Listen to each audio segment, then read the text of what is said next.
भारत का पड़ोसी मुल्क बांग्लादेश हिंसा की आग में झुलस रहा है। इस देश में राजनीतिक संकट और हिंसा के दौर ने वहां मेडिकल की पढ़ाई कर रहे भारतीय छात्रों के लिए मुश्किलें पैदा कर दी है। बढ़ती हिंसा की वजह से भारतीय स्टूडेंट्स बीच में ही अपनी पढ़ाई छोड़कर वतन वापस लौट रहे हैं।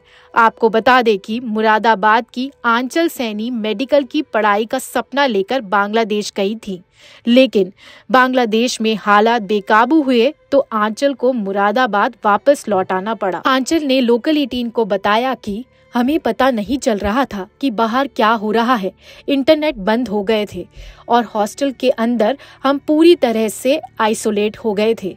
कोई संपर्क नहीं कर पा रहा था और हर तरफ हिंसा की खबरें आ रही थी। मेरे माता पिता की चिंता ने हमें और भी डरा दिया। हम तो गवर्नमेंट इंडिया का बहुत बहुत सहयोग करना चाहेंगे या धन्यवाद देना चाहेंगे कि हमारे बच्चों को बाहर निकाला उन्होंने वहाँ से, भारत सरकार को, और हमारे जो मोदी जी हैं इनका बहुत बहुत धन्यवाद जो बाहर निकाल कर बच्चों को लिया है। जब आंचल और अन्य भारतीय छात्र संकट में थे, भारतीय उच्च आयोग ने तुरंत कार्रवाई की। उन्होंने सभी जरूरी कदम उठाए ताकि छात्रों की सुरक्षा सुनिश्चित की जा सके और उन्हें बांग्लादेश से बाहर निकाला जा सके। इंडियन एम्बेसी का फुल रोल रहा है, उनकी वजह से हम आए हैं बाहर।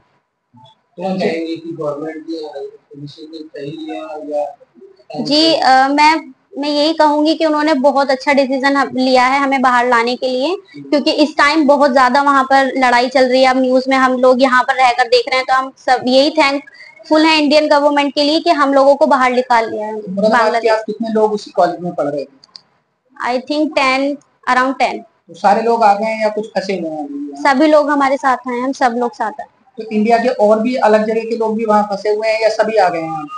फंसे हुए नहीं है, नेपाल के हैं, शायद नेपाल के हैं, वो लोग भी हम लोग के साथ आए हैं। फंसे हुए नहीं है, इस टाइम शायद सब लोग आ गए। वहीं आंचल बताती हैं कि हमारे सीनियर्स ने भारतीय उच्च आयोग से संपर्क किया और उनकी मदद से हमें बाहर निकाला गया। भारतीय उच्च आयोग ने सचमुच हमारे लिए एक जीवन रेखा का काम किया है। उनके बिना हम नहीं जान पाएंगे कि हम घर कैसे लौटे। आंचल के घर लौटने पर उसके माता पिता बहुत खुश हैं। में नेट नहीं बंद था, तो उस टाइम हमें बंगाली बच्चों से इन्फॉर्मेशन मिल रही थी कि बाहर ये लड़ाई चल रही है, इधर ये हो रहा है, वो हो रहा है। ऐसे ही सिर्फ स्टार्टिंग में बंगाली बच्चों से पता चला हम लोगों को। फिर कैसे आपने जो है यहाँ आने का प्लान बनाया इंडिया वापस आने? पहले सीनियर्स थे, सीनियर ने बात की इंडियन गवर्नमेंट से, तो उन्होंने हमारी हेल्प की थी।